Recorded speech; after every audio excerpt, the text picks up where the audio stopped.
lot that I love about photographing with my Fuji cameras, but there's 5 things that I want to share with you today. Number 1 is the colors out of the Fuji. You're going to see this when we get onto the computer and start looking through the files. The skin tones, the warmth, the depth, the colors are just absolutely beautiful out of the Fuji cameras, and they're known for that. They're known for their color profiling, their image processing. The JPEGs out of camera are just stunning. So I love the JPEG files and the colors out of those JPEG files. Number 2, I love the black and white. Fuji has this black and white preset that we talked about during the session that mimics the Acros film, and specifically I photograph with the Acros film simulation using the green filter because I love the contrast and the depth that it creates. I love that look in camera, and it looks wonderful even on the JPEG files. Number 3, I love the Fuji bodies. There's just something about the way that all the controls are here. I've got ISO up here. I've got shutter speed up here. There's just a physical dial for everything. So as I'm photographing, it's a very immersive experience because I don't have to go and spend time digging through menus. There's nothing like when you're on a session or when you've got someone in front of your camera who's maybe not used to being in front of a camera. If you're sitting there and, fiddling on the menu and doing all these things, it just doesn't feel right. It disconnects you from your subject. And so I love with Fuji, there's a physical dial for pretty much anything that I would want to have access to while I'm shooting. Beyond that, you have a ton of customizable buttons. On the GFX, I think there's, 10 or 11 different guys. There's a ton of them, customizable buttons. Same with the X-T2. I use the X100F for all my personal work, and there's customizable buttons. So depending on how you photograph and what functions you need to get access to often, you can just program your camera to work exactly the way that you want it to work. Number 4, the electronic viewfinder. Now this isn't necessarily specific to Fuji, but more specific to mirrorless cameras in general. I love photographing with an electronic viewfinder, and they've come a long way. I remember I had the Fuji X-E1 back when it first came out, and it definitely wasn't the electronic viewfinder that we have in these machines today. There's no lag. It's a wonderful high-resolution display. So as I'm photographing, and you would have seen in the sunrise session, I'm basically able to see the exposure, to see the white balance, to see everything that the finished image will have as I'm making it. So that allows me to basically do my editing and make my adjustments as I'm photographing, as opposed to having to take a picture and then chimp afterwards and make adjustments. So it just speeds up my workflow there. And the 5th thing that I absolutely love about Fuji, again, there's probably 500 things I could point out, but for the purposes of this video, the 5th thing that I love are the lenses. The glass that Fuji makes are absolutely stunning. They are sharp. The autofocus is beautiful on them. They're just wonderful lenses to work with. We're shooting this video here on the 23mm f2.0 lens. We shot part of the video earlier on the 50mm f2.0 lens. I use those 2 lenses quite a bit through my work. I also have the 90mm f2.0. That's a great portrait lens. I love photographing with that. And on the GFX, I pretty much mostly just use this lens. This is the 110mm f2.0 lens. So I love those 5 things about Fuji, and I do hope that you will consider trying out Fuji if you haven't already tried it. These mirrorless cameras have come a long way in the past couple of years, and I think it's evident that everyone is starting to sort of play ball in that arena. We're seeing more announcements and new developments technologically with R&D and all different kinds of ideas on how to make mirrorless cameras great. It is the way of the future, and I do encourage you to consider that even if you've only ever photographed on a DSLR. We went out on a session this morning with Carolyn, and I was photographing with my Fujifilm GFX medium format camera, and we're going to talk today specifically about how you can get it right in the camera, how you can make great images right out of the camera so that you don't have to spend all this time behind the computer working on your files, retouching them, or making up mistakes that you may have made while you were photographing. This camera is really wonderful at dealing with low light, and ISO 800, no problems on it here. So I'm going to start with that, and then I'm going to go into the shutter mode here so that I can actually just manually choose my shutter speed. And I'm going to start at, let's see, so I'm at 1/200th of a second. I'm shooting wide open, so I'm at f2.0, and the exposure looks great. I'm happy with the exposure there. Now I've got the white balance set to auto white balance right now. I typically don't like my camera making decisions for me. So I'm going to go out of white balance, and I have actually the front button here set for white balance. And I'm going to go out of white balance, or out of auto white balance here, and just start, choosing here. One of the great things about shooting with the GFX, and in fact any Fuji camera or any mirrorless camera, is that you can see the changes as you're making them. So I'm sitting here choosing my Kelvin for my white balance, and you can see that I can actually see what kind of change that makes in my scene, what the skin tones look like, what the background looks like. And I'm going to shoot actually pretty warm on these images here. So I'm happy with 9100 Kelvin right there. So you can see we're already starting to get to a good place. Carolyn, just look at me just for a quick second there, just so we can sort of see. So we've got good exposure on the face, we've got nice white balance, it's warm, the background's falling off nice because I'm shooting at 2.0. One of the other things that I love about shooting with Fuji is their colors, and we've talked a lot about this already, but using the film simulation modes and being able to dial in my highlights, my shadows, my color, my sharpness, my noise reduction, all that in camera helps me get even closer to the image I'm trying to envision, or the image I want to get out of the camera, and get it right in the camera. So I've got this set to a weak grain, and I'm going to show you how we can kind of walk through all this on the computer too afterwards. I'm set to Kelvin white balance. I'm using the classic Chrome film simulation, which is sort of a nice, it's a color film simulation, but it's got sort of muted tones. It's very subtle. It's sort of in a way like mirrors a little bit of the Kodachrome look, but not fully. It's obviously something that's made by Fuji and not Kodak, but it's a great film simulation to shoot with, and I love how it looks. I'm shooting using the full sensor, using a 4:3 ratio here. I've got noise reduction completely turned down because I don't want the camera doing any of that for me. I've got the highlight tone set to -1, shadow tone set to -1, color on +2, and sharpness on +2. I also typically, when I'm shooting with the Fuji system, am using a combination of the mechanical shutter and the electronic shutter. I basically want the camera to choose whichever makes most sense for the shutter speed I've chosen. So after I go past what the mechanical shutter can give me, the camera will just automatically switch into electronic shutter mode, and that way I don't have to think about it. So that's pretty much my settings right there. Okay, so Carolyn, if you can just kind of scooch a little bit over to the right there and towards the goldenrod. Cool. Yeah, don't go in too much. That's good. Perfect. So again, just keep those eyes down there for me, Carolyn, if you can. Perfect. I'm adjusting my focus point here because what I want to do is get Carolyn's eyes in focus. On the GFX, the depth of field is very, very shallow. It's a medium format camera, or medium format-ish camera. So it's going to be pretty shallow. So if I keep the focus point wide, I'm going to get, the camera will choose whether it's her hair in focus, her eyes in focus, her nose in focus. So I want the focus point on this particular one to be kind of small so I can make sure that I'm getting just her eye there in focus. And I'm going to go like that, and there we go. So one of the things about Fuji, and a lot of photographers have a difficult time getting used to the autofocus system in it. The box that you're seeing here for my autofocus, basically it's going to look for contrast within that box, and that's why I love the fact that you can make the box bigger or make the box smaller.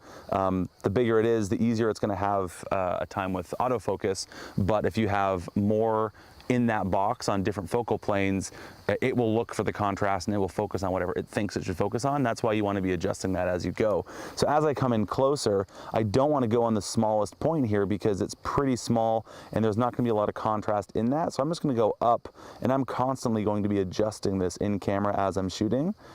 And there we go. Perfect. Beautiful. So you can see I've got the grids turned on, and I think this is the grid of 12. Correct me if I'm wrong, but it's a whole bunch of grids on there. And I do that on purpose because I want to see the grids, for vertical and horizontal lines. I want to use that to make sure that my horizon is right, that my vertical lines are straight, that my horizontal lines are straight. But also compositionally, it helps me kind of, put things at the right place as opposed to guessing, where the rule of thirds are or anything like that. It kind of is there for me. I can always use it. I don't have to use it if I don't want to, but it's there for me to use as a reference point. So I've got Carolyn over here on this sort of neat little bridge, sort of in this pond, and kind of got a cool perspective here. I've got the reflection going on. I'm going to start again by default here in color mode, and I've got the classic chrome simulation going on again. I like it, but the tones are a little muted here for me. And so one of the things that I like to do is actually photograph in black and white in camera if my intention is to go black and white on the finished image. It helps me visualize it in the Fuji cameras and any mirrorless camera for that point. I've got the electronic viewfinder, so I can actually see what the image would look like in black and white as I'm photographing it. So I'm going to switch over to my preset for the Acros film simulation. And this particular setting also has the green filter put on. You can kind of see it right here, Acros simulation with the green filter. So it's going to help with contrast, and it's going to kind of make it look just a little bit, give it a bit more depth for skin tones anyways. So I'm going to have that here, and now as you can see, I'm now able to view the image in black and white. So I can make adjustments on exposure, I can make adjustments on lighting, on posing, on all those kinds of things in camera, because I'm actually able to visualize the finished image that I'm trying to create here. So one of the first things that I'll start to kind of dial in here is where I want Carolyn to be in the actual scene. I've got this sort of nice little reflection of the trees. If you can see it, and behind her, I've got this nice little reflection. And Carolyn, do me a favor, just take like half a step backwards for me. I just want to sort of demonstrate something. So you can see she's kind of falling in this little pattern or in this little like dip in the trees. And I'm not sure if I like her there versus I might want her forward a little bit so that she's falling with the reflection of the tree behind her. So Carolyn, if you just take like a couple steps forward for me there, perfect. There we go. So just, yeah, right around there, perfect. So now her whole body is kind of falling into that reflection of the tree, and I just think it looks a little bit more pleasing. It gives sort of the rim light coming in from the back. There's a little bit happening there. It just gives it something to kind of sit on, and it kind of gives you know, her face, her hair, her body, her dress a little bit more definition, because we've got something darker in behind her as opposed to something a little bit lighter. So Carolyn, if you can actually just spin your body towards me, bring your hips and your feet and everything towards me, perfect. Love that. Great. And just, yeah, kind of go into the little, yeah, you got it, perfect. Love that. And if you can actually, spin your head and kind of look on over your right shoulder there for me. Perfect. Love that. And just bring your eyes down a tiny little bit there as well. Perfect. Bring your head up just a little bit more there. Perfect. Do you remember the turtle that we were doing? The turtle, yeah, you got it, perfect. And just bring your eyes down just a little bit there. Perfect. Love that. Gorgeous. So we were just kind of leaving our nice little dock scene over there, and I saw these sort of neat rolling hills here, and we've got a bit of a sort of a haze in the background there, which I think is going to really emphasize the look that we're going for here. It's going to help the image look even more you know, shallow in terms of depth of field. It's going to give it some real nice tone. And the thing that I'm particularly loving about this is that behind these hills, behind that haze, I've got this row of really dark trees that doesn't have too much light falling on it. So if I put Carolyn in this field with this haze in the background, with those dark trees behind her, it's going to create an incredible depth for this particular image. So I'm going to have Carolyn wander out into the fields here, and yeah, let's see what we got. When I first got here, I was still set to the Acros film simulation black and white from the dock scene over there. But a scene like this, in my opinion, is going to look really beautiful in color. And so that's why I switched back into my classic chrome film simulation, so that I can kind of see what it's looking like in color. I love what it looks like. I love the tones. I love the yellows and the sort of the warmth that we have. And then again, I'm going to go into manual white balance. I'm choosing in Kelvin here. And again, just dialing it up and down and kind of seeing where I want to live. For me, I'm loving kind of what it looks like at 7700 Kelvin. Nice and warm, but not too warm. And there we go. That's kind of the settings I'm going to use for this particular shot. I mean, I can always, sometimes what I'll do, and again, this is one of the benefits of shooting with the Fuji system, is I can, in any mirrorless system, again, I can see what the camera is doing as I'm making adjustments. So if I wanted just to see what this would look like in black and white, I'd go over to my black and white preset, and I can actually see it. And actually, you know what? It's actually pretty nice too. Definitely gets rid of the distraction of color in this particular image, and kind of, you can really see that contrast. You kind of see what I mean when I say that haze in the background and the sort of the depth that it creates, especially with that dark background behind Carolyn. There's not too much more that I'd want to do with this image afterwards, looking at it here as I'm making the image. Just really quickly, one of the things that you can notice, I'm photographing intentionally with the trees behind Carolyn's head, and if I would have changed my angle and shot down like this, it sort of gives me a neat perspective, but it doesn't give me that same depth that I want to get because the trees are no longer behind Carolyn's head, and so it's just sort of like, you know, her head sort of just washing into the background there. So by shooting up like this and keeping that nice dark tree line behind her head, it gives me the depth that I'm looking to create there. Carolyn, just look right here for one there. Beautiful, love that. You can smile too if you like, it's up to you. Here we go, if you're happy. Perfect, love it, beautiful. So I've just imported all of the images from this morning's session onto my computer here. I use Photo Mechanic to import all my files. I imported them into a RAW folder. I shot RAW plus JPEG, so you're seeing here RAF, which is the Fuji RAW file, plus JPEG. I do that so that I get a high resolution preview in Photo Mechanic here, but also as I zoom in and I can check exposure and I can check focus in camera. By using that full JPEG file, I can do that. Sometimes I'll honestly just use the JPEGs right out of the camera because the files are great. So what I'm going to do is I will select, I'll sort of cull through the images here in Photo Mechanic, and then after I've done that, I'll import just those, the ones that I've selected, into Lightroom. And now one of the things that you're going to notice when you bring files into Lightroom is you're going to see the nice embedded preview of the RAW file that kind of loads up, and then after a second or two, Lightroom loads the full RAW file and it kind of steps back. It's going to look a little bit uncontrasty. It's going to look uncontrasty, even a word. It's going to look flat, right? It's going to look a little bit different than you were used to seeing in camera. If you shot black and white like I did in camera, it's going to go back to color when you load the RAW file. I'm going to show you how you can still apply whatever it was you used in camera, how you can apply those in Lightroom once you import the RAW file. So your RAW files basically will start off the exact same way that you had intended to when you photographed the image, when you made the image in camera using the right film simulation, black and white, so on and so forth. So I've selected the images that I want to be importing into Lightroom here in Photo Mechanic. So I'm going to go ahead and filter by just the tagged photos. I use tagging to do that. I've got 22 I'm going to bring in, so I'm just going to go ahead and select all and just drag them right down into Lightroom.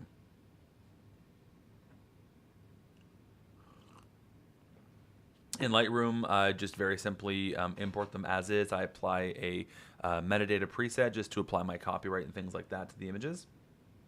And I will just do an import. So one of the things that you'll see as the files come in, again, is you're going to see the nice sort of crisp colors that you're going to have in the embedded preview for the file. Or if you shot in black and white, for example, on this one, you're going to see it black and white at first, and then as soon as it loads that actual RAW file and it gets rid of the preview, it's going to sort of jump back to the color version, or like the more flat version of the image.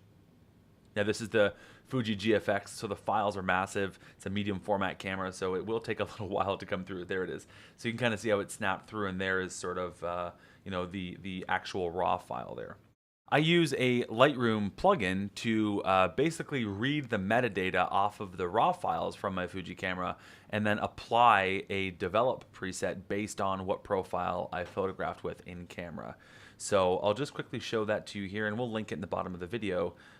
This is the plugin right here. It's called XLR, and we'll link it in the video below so you can go grab it yourself. So what I do is I basically select all of the images as soon as they've imported. I click Plugin Extras, and then I go Apply the Film Simulation Profile to selected photos. I'll click that, and basically now it's going to say, okay, if you used this film simulation in camera, go ahead and apply the profile for that, and optionally apply whatever preset you want to have. So what I've done is in Lightroom, I've basically developed I only have two sort of settings that I use in camera with my Fujis. One is color, one is black and white. I've developed both of those in Lightroom as develop presets, so it pretty much matches exactly what I've done in camera. So what I'm doing here is I'm saying whenever I use Classic Chrome, which is my color film simulation, go ahead and use the Classic Chrome profile and apply my color preset.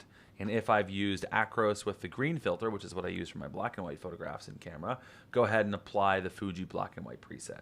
So now I go and click OK. That plugin's going to go ahead and just run through and do its thing. You can see it running in the top left corner, but it's basically going to look at each file individually. If I used Classic Chrome, which is my color profile, then it will go ahead and apply my color preset in Lightroom. If I used Acros with the green filter, which is my black and white preset or my profile, it will go and apply my preset there. So now if I deselect and I go and grab any one of these images, this is now the raw file. So it's applied that preset to my files. So now here in Lightroom, I'm looking at basically exactly what I intended to create in camera with my presets. So I can now look at all these, and of course if I need to make adjustments, I've got the full latitude of the raw file, but I'm starting, there's Chris from this morning, he was shooting that, but I've basically got these starting where I intended them to start in camera. And you can see here, the whole point of this video is to talk about how you can get it right in camera. And I hope you've been able to see the different kinds of techniques, the sort of small hinges that you can move that'll, swing big doors. That's what I like to say when I teach about business. I say small hinges move big doors. Shooting in camera, when you make these small adjustments to composition, to exposure, to white balance, to posing, to positioning, when you move things in camera that otherwise you'd have to retouch afterwards, when you make all those small changes in camera, you're left with files with raws that look like this that you don't need to do much to. Like I'm looking at this raw file and I don't know what else I would do to this image to deliver this to a client. Though this is pretty much the way I would deliver it, so I wouldn't need to do anything to this. If I go over to my color files, because I was shooting in that manual Kelvin white balance, I'm looking at these and there's not much that I want to do to these images. I wouldn't really do anything to these images. I'm really happy with how these look right out of the camera. And so I've just pretty much gone through the entire workflow of what I need to do in the computer. I do a select all, I apply the preset, and then I'm done that. And from here, I can basically go back to grid mode and just export these files. I'm happy with them as is. I'll do this for boudoir sessions. I'll do this for engagement sessions. I'll do this for family portrait sessions. I'll do this for weddings. So I'm focusing on getting it right in the camera, getting my exposure good, getting my composition proper, getting my white balance, the tone that I want it to be, giving me. And the electronic viewfinder on my Fuji cameras allows me to do all that in camera. So I'm basically doing my editing in camera. So when it comes to Lightroom now, when it comes to processing the raw files, yes, I still have the latitude if I need to use them.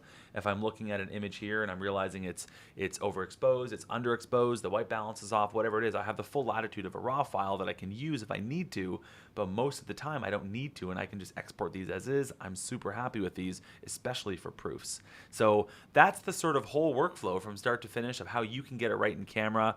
The main benefit of the Fuji system and of the mirrorless system is that you have the electronic viewfinder to work with to nail that exposure, nail that white balance, nail your tone, nail your composition in camera, and then using that plugin in Lightroom to get you started in the right direction to apply that develop preset. That's only for Fuji cameras. It allows me to basically mirror what I had intended to do in camera. So thank you so much for joining me. Subscribe to our channel here and check back often for videos, and we'll see you in the next one.